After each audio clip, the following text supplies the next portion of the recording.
کی احادیث مبارکہ کہ آپ نے فرمایا کہ منافق کی 3 علامت ہے۔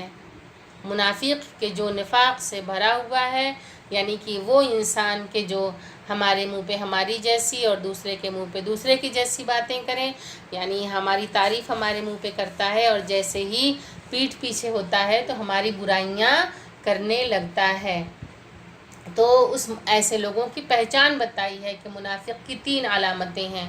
سب سے پہلی علامت کہ جب بولتا ہے تو جھوٹ بولتا ہے۔ منافق سے سچ بولنے کی امید نہیں کی جا سکتی، وہ جھوٹ ہی بولے گا جب بھی زبان کھولے گا۔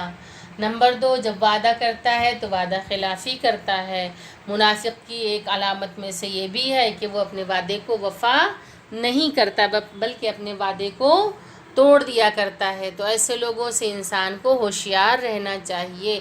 جب امانت دی جاتی ہے، یعنی کہ منافق کی تیسری علامت میں سے ہے کہ جب امانت دی جاتی ہے تو خیانت کرتا ہے۔ یہ کسی معمولی شخصیت کا کہنا نہیں ہے بلکہ رسول خدا صلی اللہ علیہ وآلہ وسلم کا کہنا ہے، ان کی حدیث ہے۔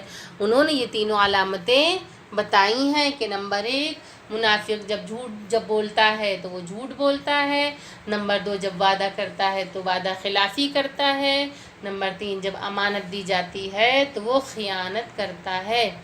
آپ نے فرمایا اس کے بعد کہ جو کوئی بھی برادران مومن کی عزت و آبرو کی حفاظت کرتا ہے اس پر جنت واجب ہو جاتی ہے۔ اس کے بعد فرمایا کہ مظلوم کی نفرین، یعنی کہ مظلوم کی جس کے اوپر بے جا ظلم کیا جا رہا ہے، اگر اس کے دل سے نکلتی ہے تو وہ عرش الہی سے ٹکراتی ہے۔ اسی لیے رسول خدا نے کیا فرمایا کہ مظلوم کی نفرین یعنی کہ سے بچو، اس لیے کہ جب وہ اللہ تعالیٰ کی بارگاہ میں اپنا معاملہ رکھتا ہے تو اللہ تعالیٰ کسی کے حق کو ضائع نہیں کرتا۔